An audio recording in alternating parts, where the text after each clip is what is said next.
3, 2, 1, you're good. Hi, everyone. Welcome to another episode of The VUU. We are the Church of the Larger Fellowship Unitarian Universalist live and recorded podcast, webcast for you all. We are so excited that you are here, and we're excited to welcome our guests. Today, we have guests from the Trauma Response Network Ministry, the Unitarian Universalist Trauma Response Network Ministry. And before we get to our guests, we do our usual how's it going out there of our co-hosts. So I'm Christina Rivera. I'm coming to you from Augusta County, Virginia, where it is a beautiful, glorious 60-degree day where I think it's trying to trick us into thinking that we're spring. I know it's still winter because one year our Christmas card was a full-on wintry Christmas card, and the date that picture was taken was March 23rd.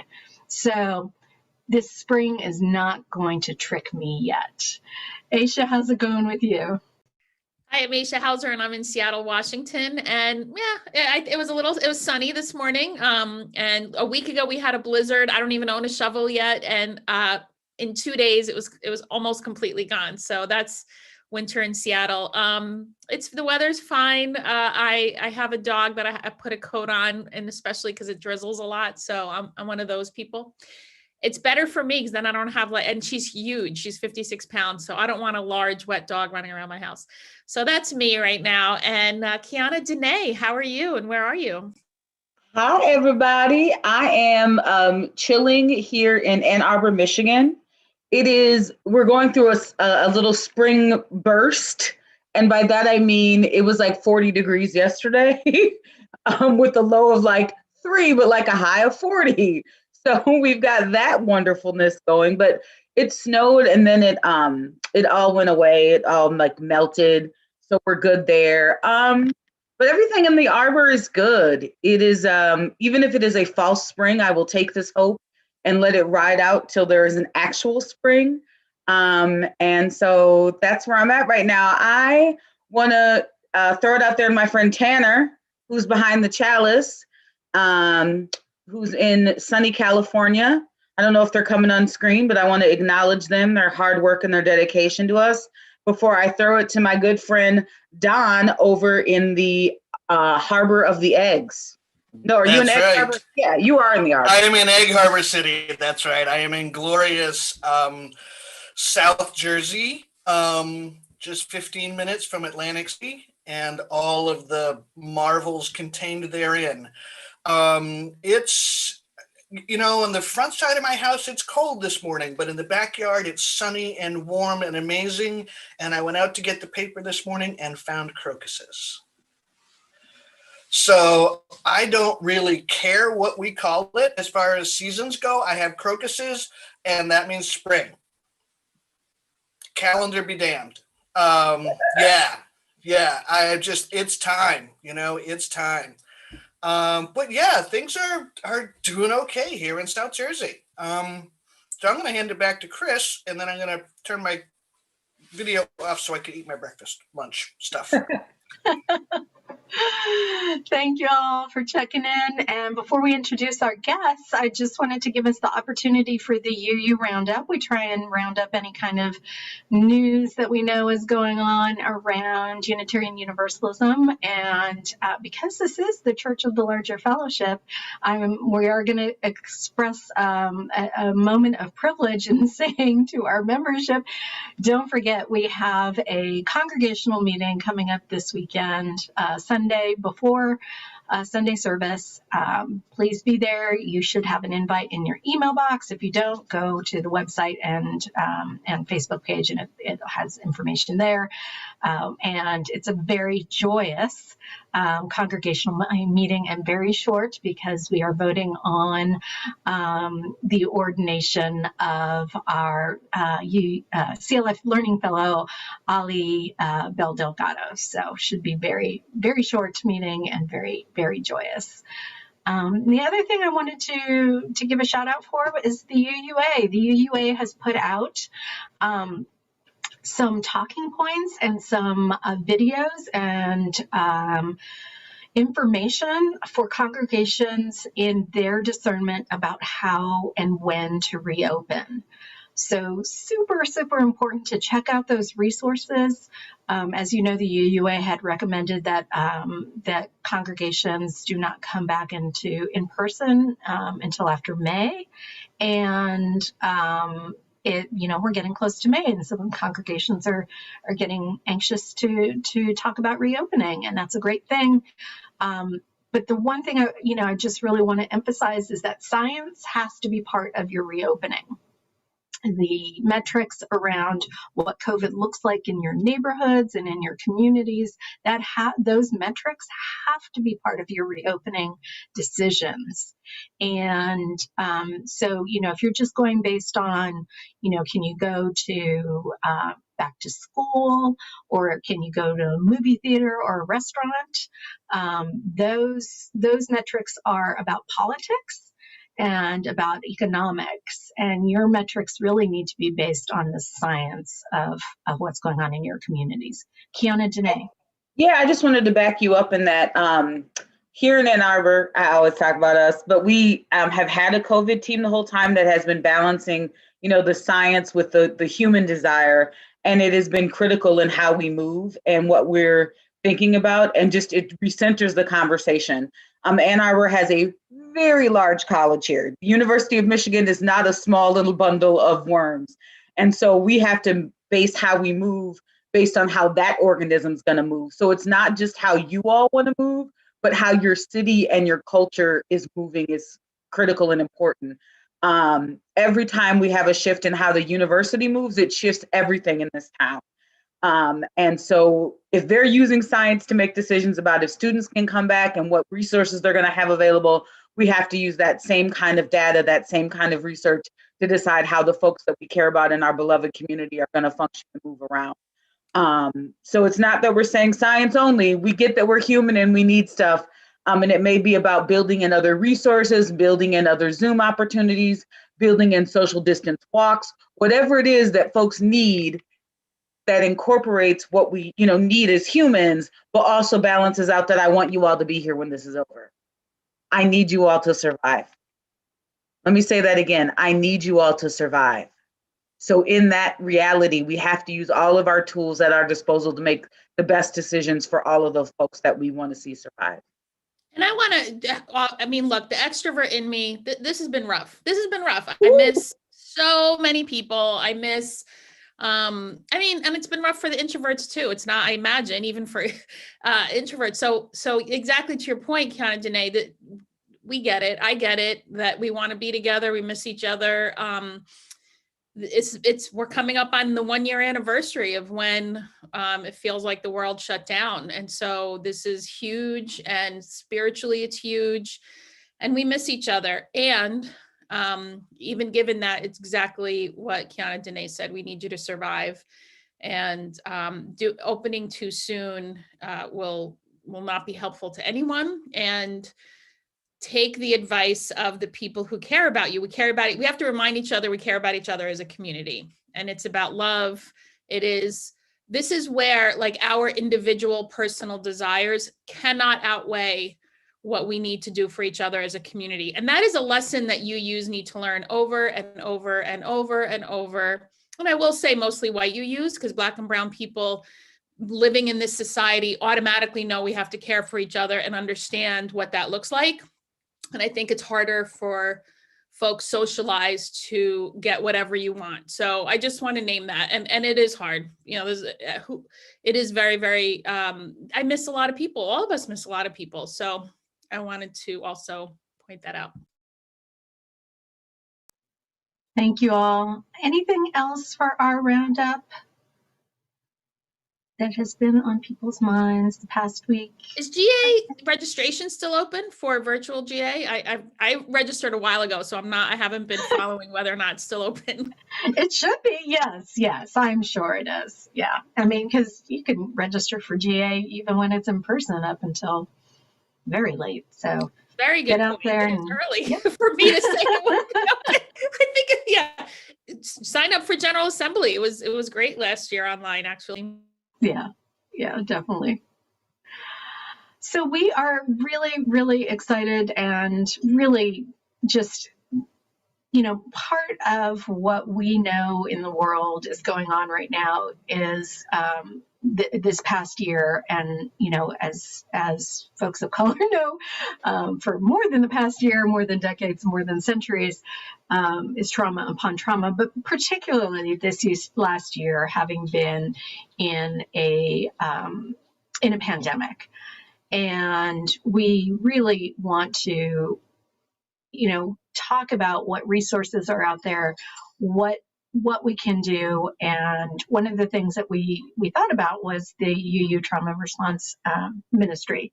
And so today we're really excited to welcome Dr. Melanie Davis, Reverend Charlie Dietrich, and Reverend Susan Carlson from the UU Trauma Response Ministries to talk with us a little bit about your work and your work in light of pandemic and what we can offer our congregational leaders.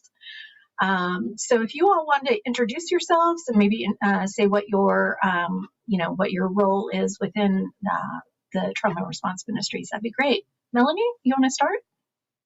Sure. I'm Dr. Melanie Davis. I am the UUA's Our Whole Lives program manager. That's my full-time job. And the UUA generously allows me to volunteer for the trauma ministry. And I'm what we call, all three of us are lead responders. So we answer the phones, we talk to ministers or the board presidents who call us, and then figure out next steps, help them do that. So I have been with the trauma ministry for about 8 years and with the UUA for about 11 years. Susan? Hi, everyone. Good to be with you. I'm Susan Carlson. I serve our congregation in Savannah, Georgia, and I have been on the Trauma Response Ministry since about 2010. I served on the board as the secretary and as a generic member for about 6 years. So been involved, and I also hold the portfolio for preparedness. So I'm the person that you usually contact first if you want your congregation to engage and work on preparedness and what's all entailed in there. How about Charlie? Hello, I'm Reverend Charlie Dietrich. I am retired, living in Kingston, New Jersey, which is central New Jersey. And I'm also one of the lead responders for the Trauma Response Ministry. I just had a month of being on the phone answerer, which is our monthly traded job. And I got training after Superstorm Sandy. I was the minister at South Jersey Shore at the time, and had an opportunity to go and get the training, and have been responding since then.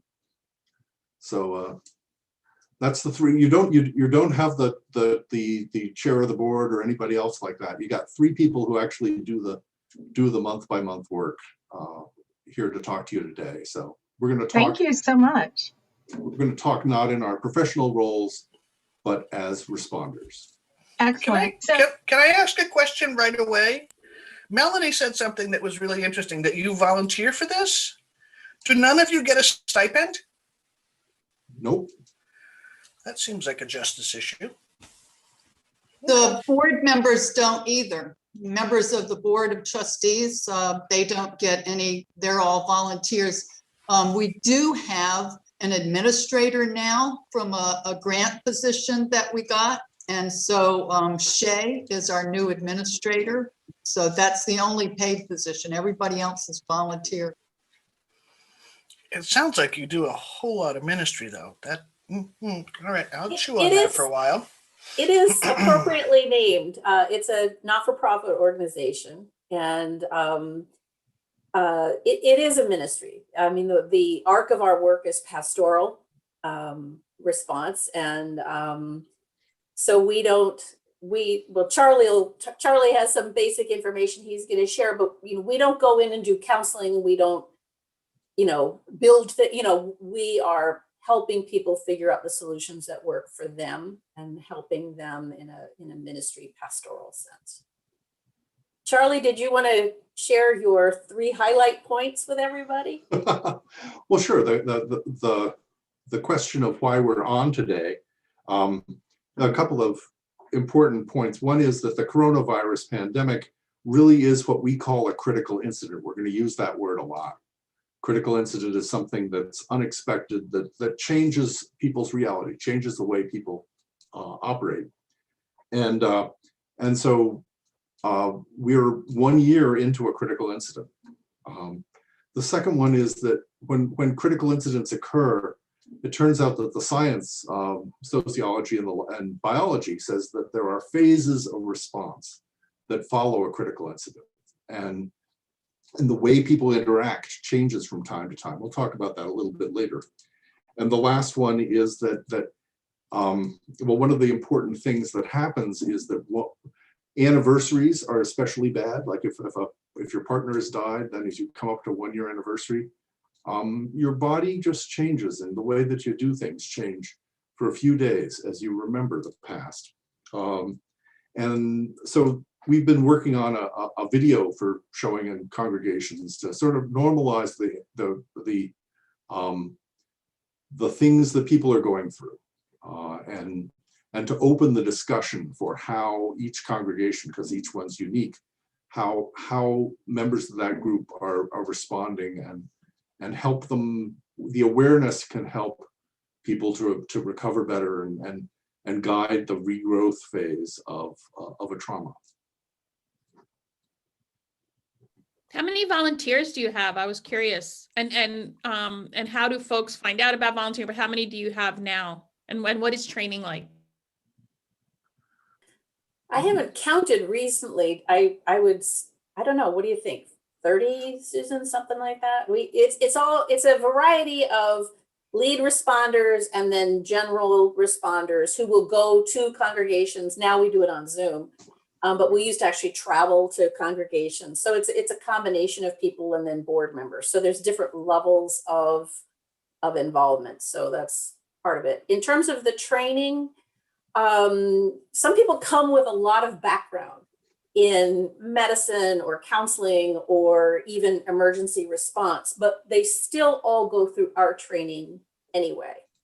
It's a combination of learning how to deal with people one-on-one. We never go out by ourselves. We never self-launch into this. We always, are sent out by a lead responder. Like Charlie said, he was on call last month, so he would be deciding whether a congregation needs response or not. And then when but the training is to learn how to help people in conversation when you are with a group. Also, then there's another training that's how to work with large groups. Say there's an entire group of firefighters that had a particularly traumatic incident, more than usual, and they wanted help. Then we would use different techniques to work with everybody at once. And then there's another level of online training that we also did that's through the Federal Emergency Management organization. So it's not burdensome at all, but it is thorough. And I think everyone is really ready to go once they're done. Can I back us up just a tiny bit? Reverend Charlie, you used the word critical incident. And so I guess I want to break down some of that language so that just so that I have a better understanding. What is a critical incident? Can critical incidents overlap? And then I just wanted to chime in. I know you're going to answer that, but I wanted to also say trauma anniversaries are real. They live in our marrow. They live in our bodies. They will sneak up on you. And I don't know if we have 9/11 as a collective experience that we can refer to for collective trauma. But that trauma felt different depending on how close you were to an epicenter. Everyone has an epicenter for this trauma. And so it is you will find yourself I have many trauma anniversaries. Thank you, life. And so when you say that, I get that. I get that. Not like in a 2-week period, not too very long ago, I had 3 trauma anniversaries stacked up on each other. I was really pleasant to be around. It was lovely. So I just want to acknowledge trauma anniversaries are real. If you've never experienced one, March 13th-ish, look for that. And then Charlie or Susan or Dr. Melanie, if you could talk to us about what is an event that precipitates somebody calling you in, or what that process looks like. I'll take that. We get calls from a lot of different things. Some of them can be really obvious, like there's some property loss or property damage, or someone dies, or there's a betrayal in the congregation, and we're obviously not going to call the fire company for them, but the day afterwards, if you're a leader of a congregation, you suddenly go, what do I do now? And wouldn't it be nice to talk to somebody about this? And that's what one of the things that our hotline is for. That was a critical incident that might be natural, might be man-made disaster, so a critical incident can be just about anything that shifts your reality, and it can be violence in your city. It can be, if it shifts your reality, it's a critical incident. And by the way, I have been a volunteer firefighter since when I was in my 20s. And when we have a fire where there's a death, the FEMA studies that we have for how to debrief folks after that is really helpful for the firefighters. They get together and go over what's happened and work on. It helps to work on recovery, to have expressed what our feelings are. So that's one of the things that we do with congregations in congregation like critical incidents. I want to stress also that congregations sometimes think this thing that happened to us, this isn't that big. We should be able to handle it on our own. And I just encourage congregational leaders and clergy to call Trauma Response Ministry if you have any questions or doubts whether some incident is of use, to call Trauma Response. And if it's not a thing that we deal with, then we will refer you to another place that can. But most often, a lot of the work, everybody's talking about response. We don't always respond by actually going to a place. And that was even before the pandemic, which we really do more on Zoom now as far as responses. But it's not always a response like going to the congregation and being with the congregation. Sometimes it's just talking through with the minister what they're going through and what stresses are on them and what they need to care for themselves and their people. Or it may be lay leaders that are just wondering, they've had some kind of situation that is really impacting and stressing out the congregation. So I just want to pass that along. Don't second guess it and think that, nah, this is too small.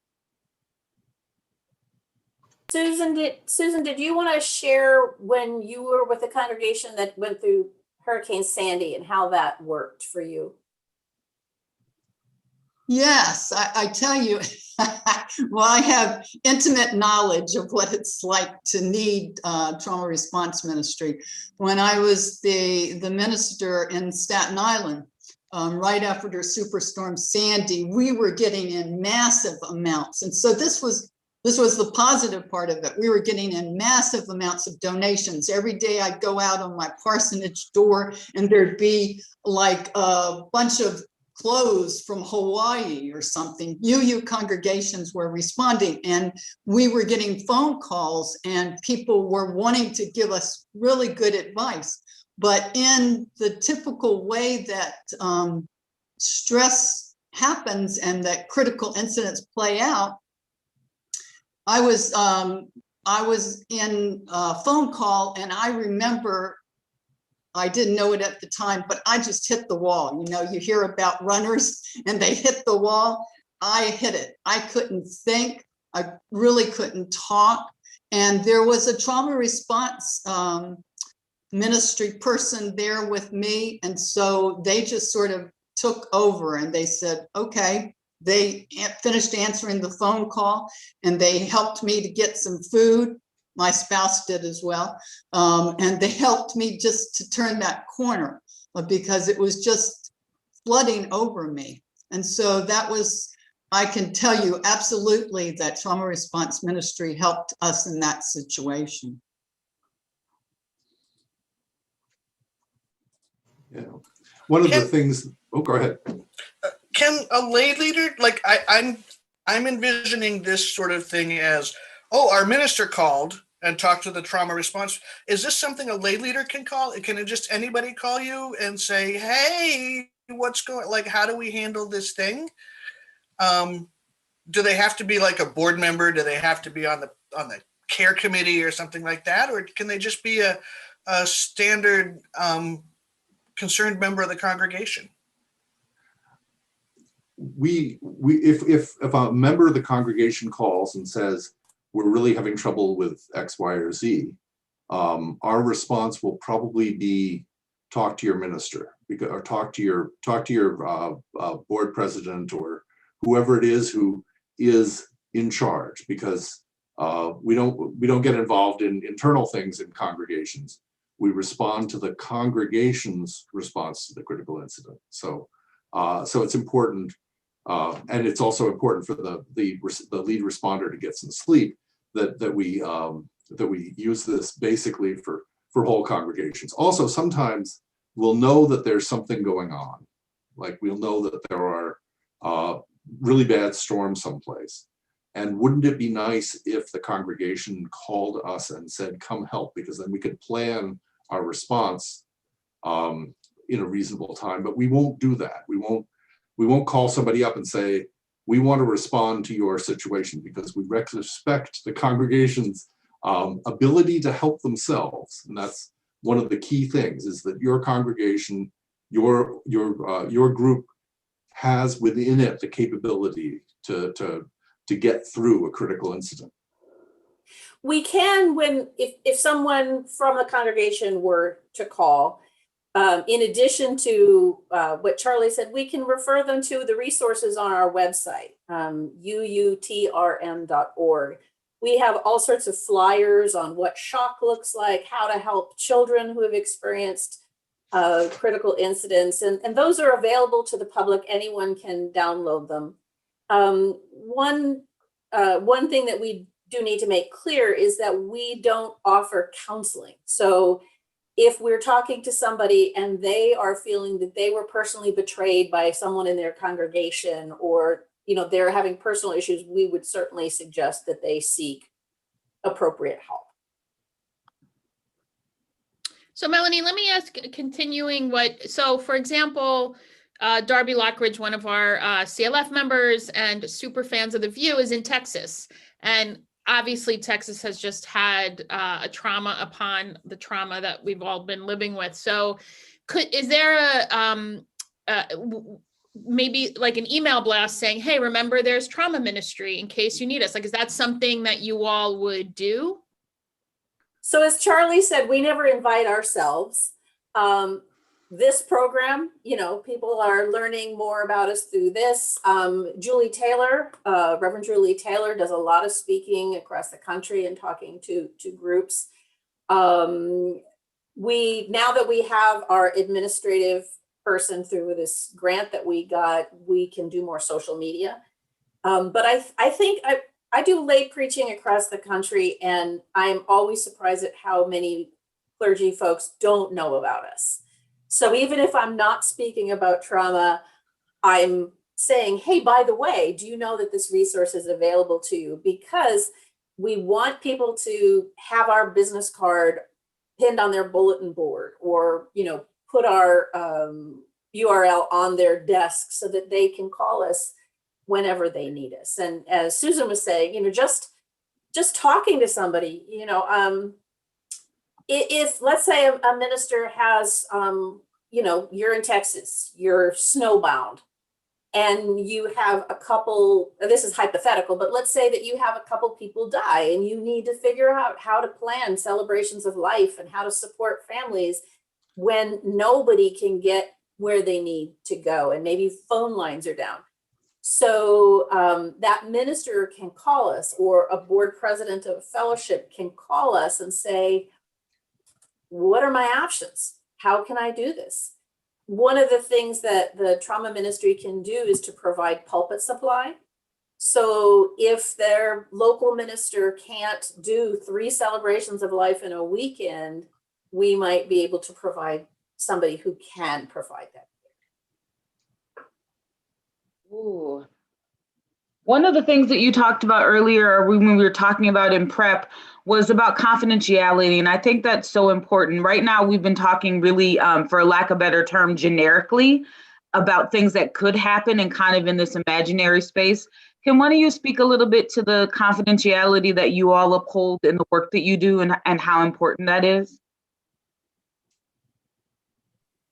I can speak to that. So for instance, we are not telling you about any specific call that we have. All of us have been on calls. We've all responded, Charlie, Melanie, and me. But we wouldn't tell you where the particular places are. We wouldn't tell you who was involved in that.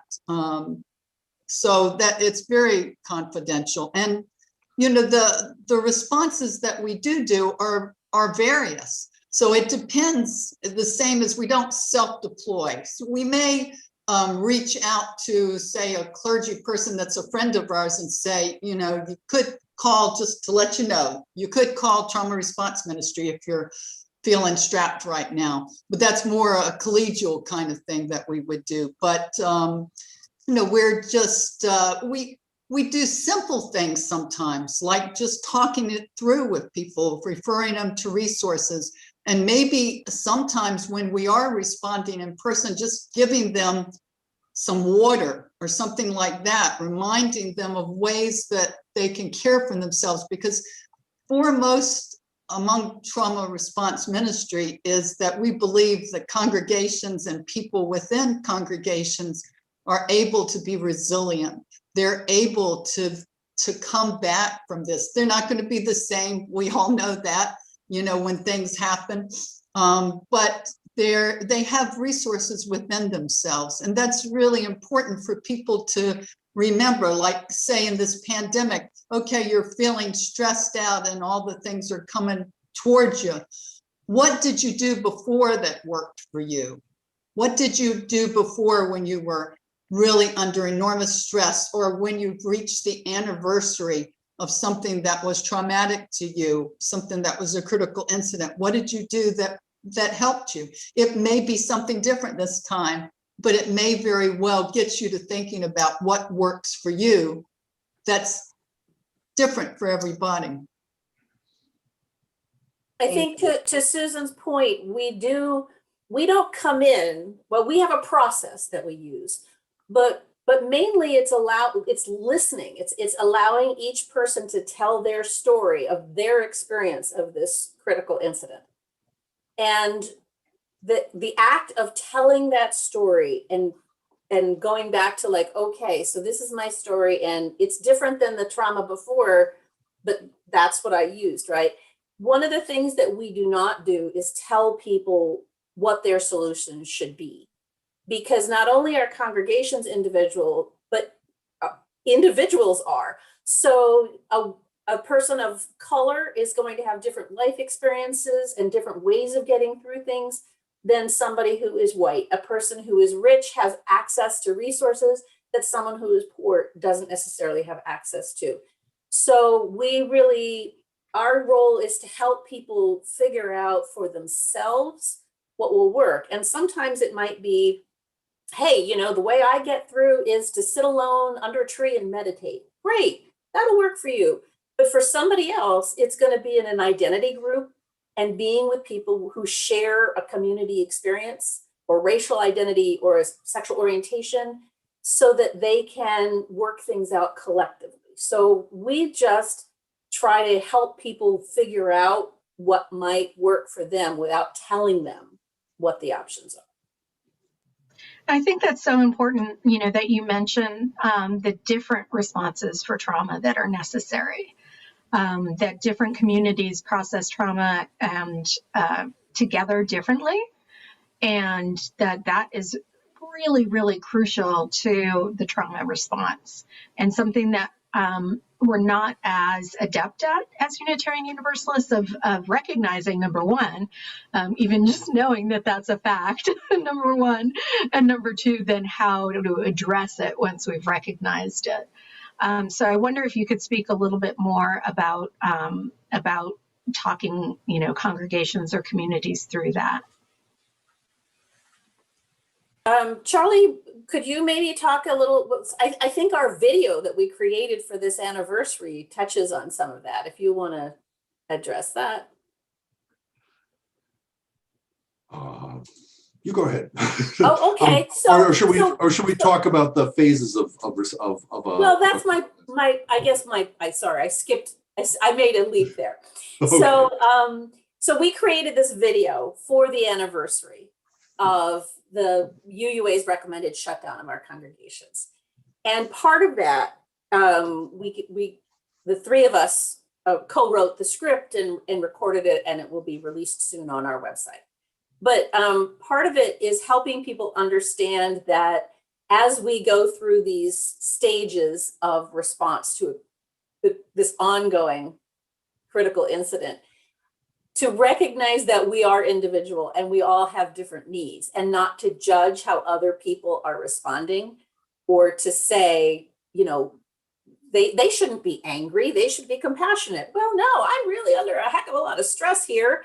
And I want to just own the fact that this is really stressful for me. So the video that we created talks about the stages that people go through and that congregations are going through, and acknowledges that we're kind of stuck right now in one of those stages, and then, what will come through next. Yeah. So now I've made that link, Charlie. Sorry. Okay, good. Good. We've gotten to that because one of the things social scientists have learned is that, and I actually invite you to think about trauma in the past that you have been through, you've gotten through, and that you've sort of recovered from. There are different stages that happen with a disaster, like I might think about Superstorm Sandy because I was in South Jersey for that. But the first thing is the sort of warning and threat stage, where you know that maybe there's going to be something bad, but you don't know how bad it is, and things like that. And what does that do to your body? What does that do to your preparedness? What does it do to your macho-ness? I'm going to sit through this storm and I'm going to be happy. Then the next thing is it happens. And suddenly all those things you assumed were going to happen didn't happen. And people, physical reactions, emotional reactions, communities breaking apart, coming together, whatever it is, that's often followed by a sort of a heroic phase where people come together and do things. There are news items about people in boats rescuing people who are stranded. And that works for a while, but actually our bodies can't do that forever. And so we evolve into a period which is called disillusionment. And it really is. It's like, oh my goodness, all these people are being helped, but I'm not being helped. There's aid, but there's not aid. I've got, what am I gonna do? There's no one to talk to. People isolate and they can lose sleep. They can have night sweats and things like that. And then finally, it might be 3 years later, there's a sort of a reconstruction phase. It might be 6 months, depending on every critical incident is just different. But there's a recovery phase where people go, okay, we're better now. We don't want to keep bringing up the past. We're now turning our attention to the future. And that might be where some communities are in now. They may still be in the disillusionment phase, but they may also be in recovery. But then along comes an anniversary. And suddenly all the it's getting better feeling just goes away for a while. And when you recognize that, you don't go, you honor other people's emotional arc if you know that that's something that's going to be happening. Does that ring true to any of you? Is that something that makes sense? So trauma is my life. I'm going to just be really bold and vulnerable right now. I'm a survivor of domestic and sexual assault. I hope that was enough trigger warning for folks. And when those anniversaries come up, they sneak up on me. I mean, ninja, middle of the night, wake up, I can't breathe, something's wrong. And I have to go through this Rolodex of what trauma might be living in my body that I just don't even know. And it's hard to help, like the way I try to process trauma that works for QuianaDenae, nobody else, it might work for other people, I'm offering it to you all, is I try to think about it like waves in an ocean. I want to be in the ocean. The ocean is beautiful. It is a magical place. But waves have to happen in order for an ocean to work, in order for the moon to have tides and the sun to work. So this is a part of me. It's not some distant thing that's happening or a punishment. It's part of the ecosystem of my reality. And so I have to let those waves come over me and wash over me and not fight them, or else it'll be harder. But it's hard for me to be struggling in a wave that nobody else can see.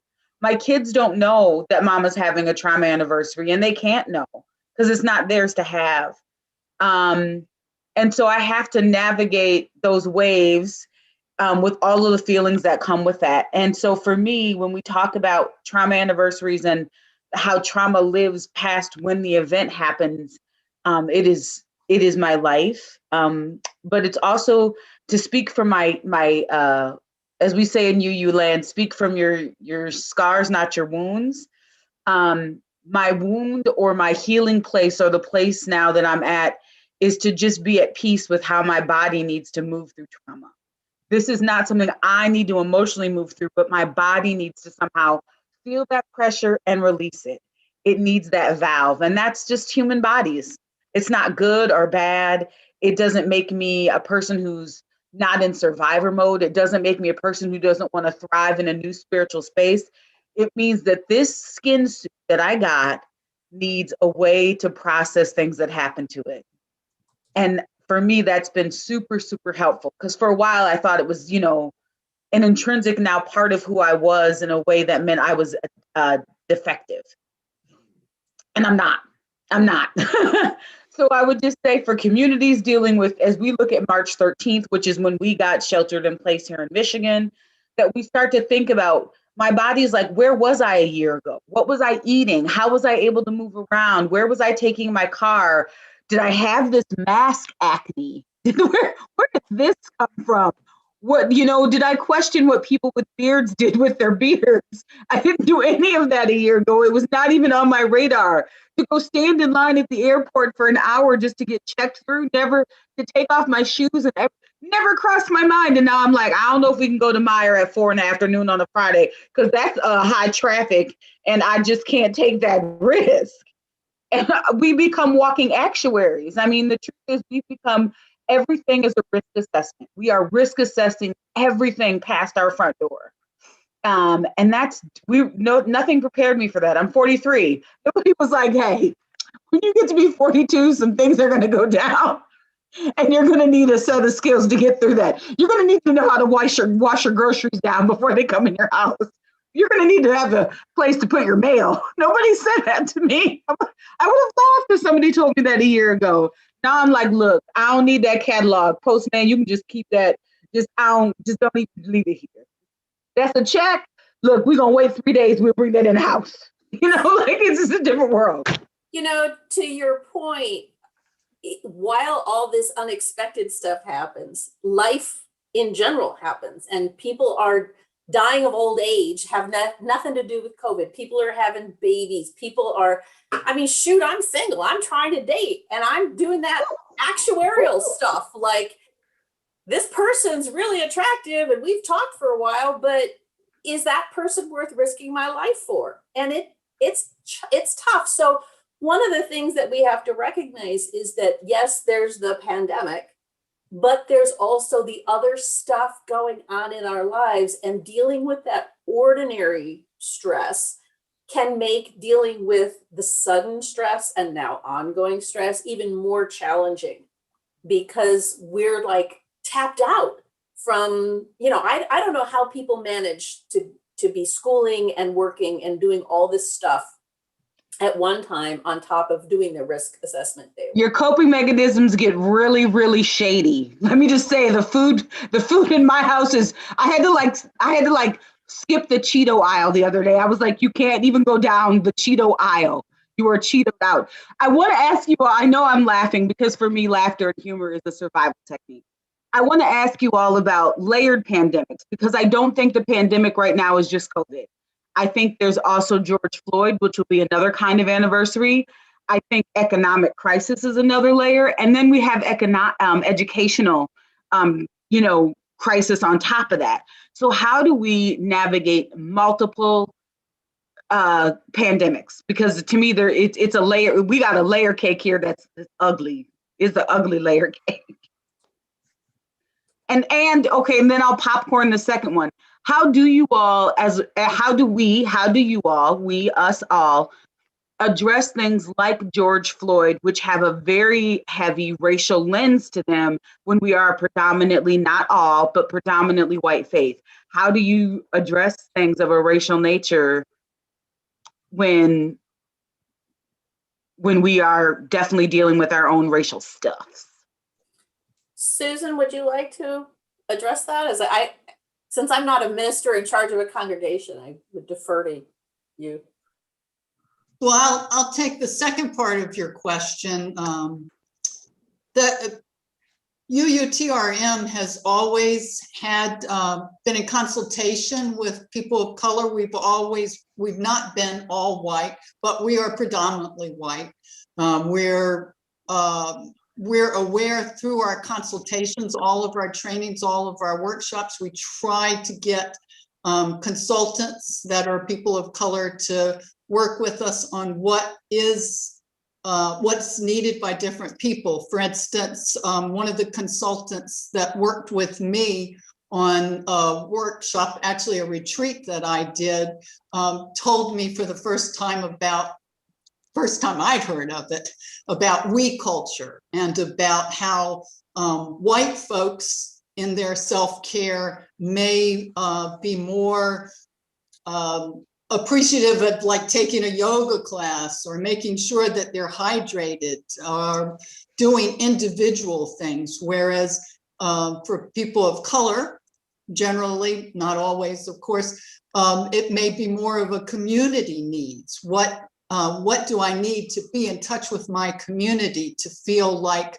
I'm holding my community and my community is holding me?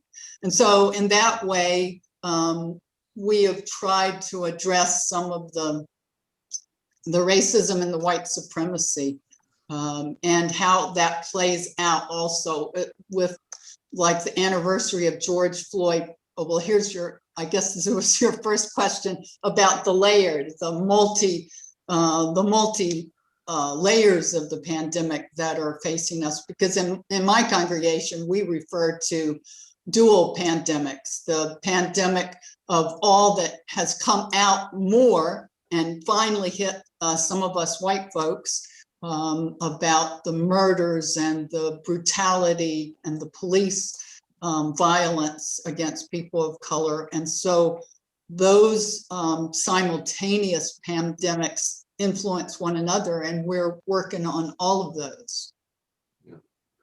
Yeah, I think that's super important, is that, as we get into these anniversaries again, that we're understanding that those anniversaries mean different things to different communities.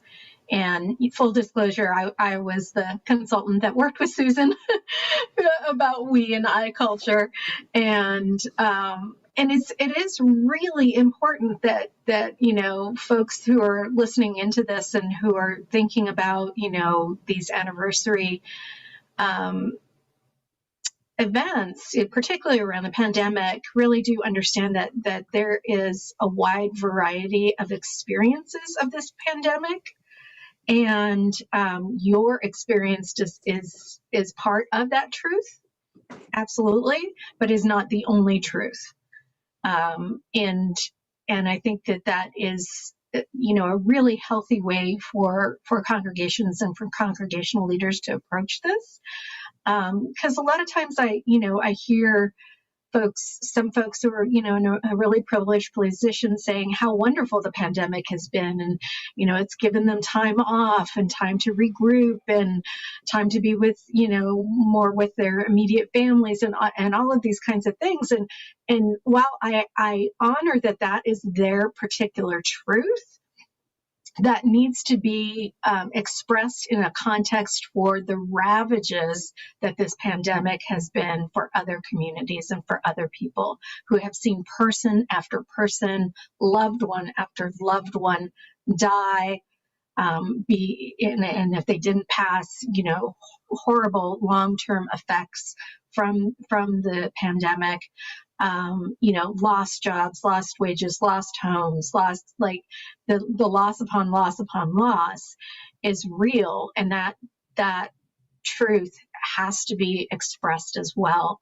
And that other truth, that truth about how wonderful this pandemic has been for some people, needs to be expressed within a context that doesn't harm other people who are experiencing that harm. And that goes back to the we and the I. What do I need to be able to express? Is that really for me, or is that for my community? Because if I'm thinking about my community and what my community needs first, then that will inform how I behave in that community. One of the reasons, go ahead. Actually, I was going to ask Charlie to comment on this, because this is something that I've seen, and that is gay men are responding very differently to this particular pandemic. Gay men of a certain age, gay men who lived through the dying years, are responding in a way that other people are not to this pandemic. And I was wondering, Charlie, can you speak to that at all? Because for some, this is very familiar. Yes, it's and indeed some of the social science, because of course I'm very interested in this, talking about how AIDS and the years when there was something that killed people and we didn't know how it worked and we didn't know anything else, how that somehow mirrors the current pandemic. And it's like, okay, now everybody else is dying too. And so there's been conversations like that. And also it's grief upon grief. So during this, or during a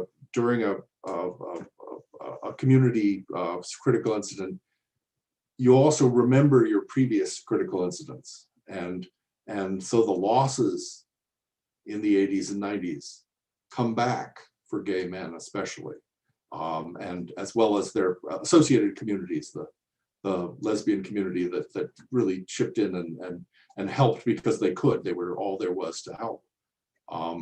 So yes,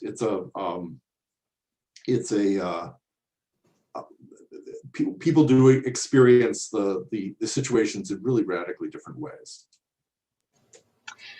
I wanted to invite into the space the opportunity for you all to just say how people can get involved with the UU Trauma Response Ministry if they feel a calling to that. What should they do? How should they do? Go ahead, Charlie. You were starting to talk.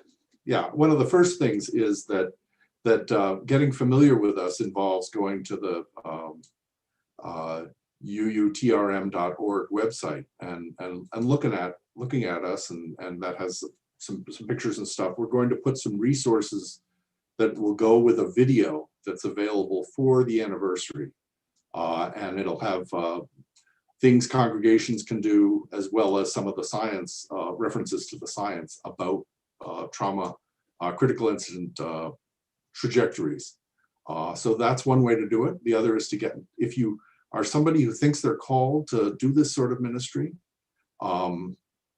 there's the possibility of also contacting us and saying that you want to be part of things. There's also, we do workshops, which we actually charge for, to help congregations with preparedness. Melanie? Yeah, I was going to say that once you're trained, you get to determine your level of involvement.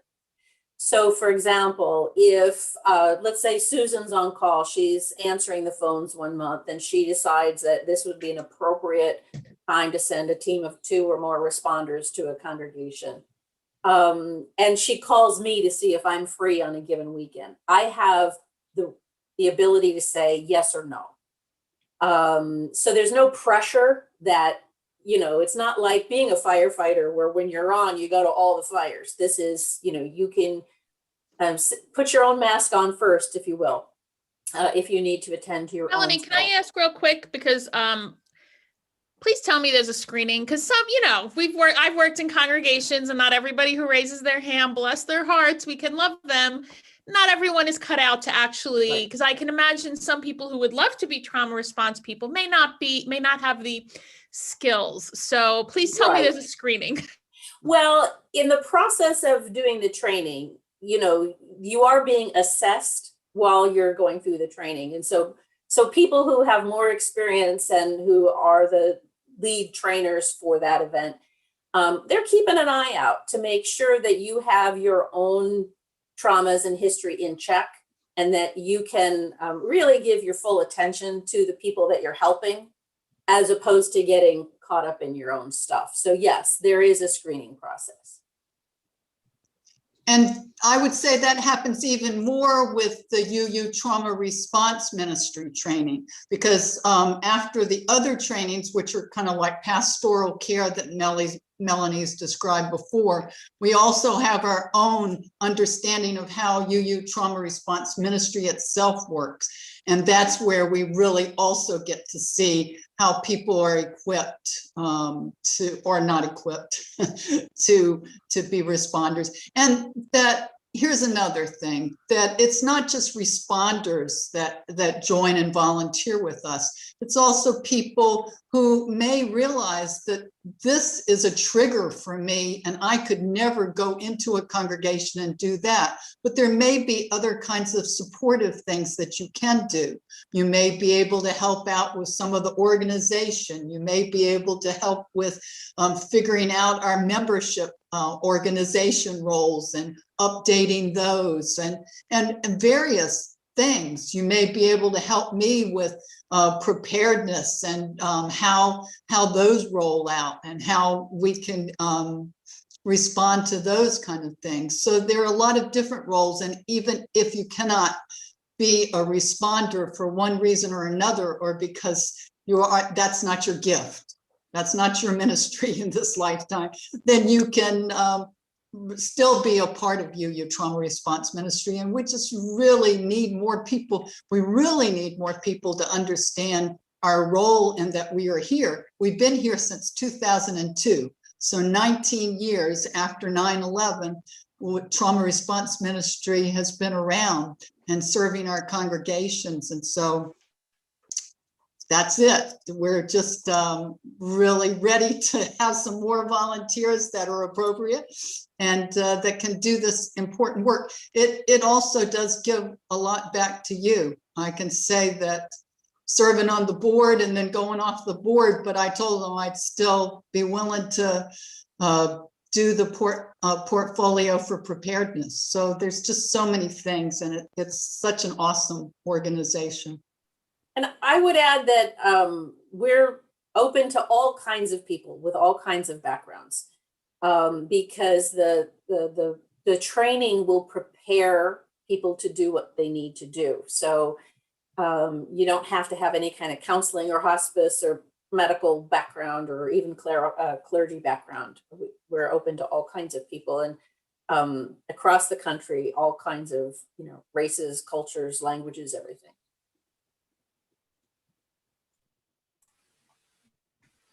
am mindful that we are almost out of time. Yes, Oops, that's right there. correct.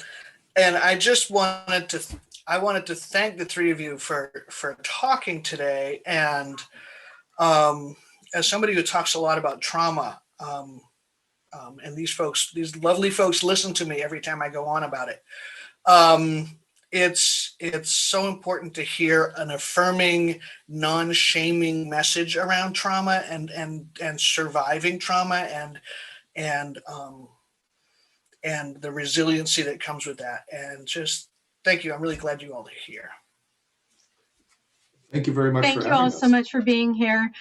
Everybody, please join us next week, and we look forward to seeing you then. Take care, everyone.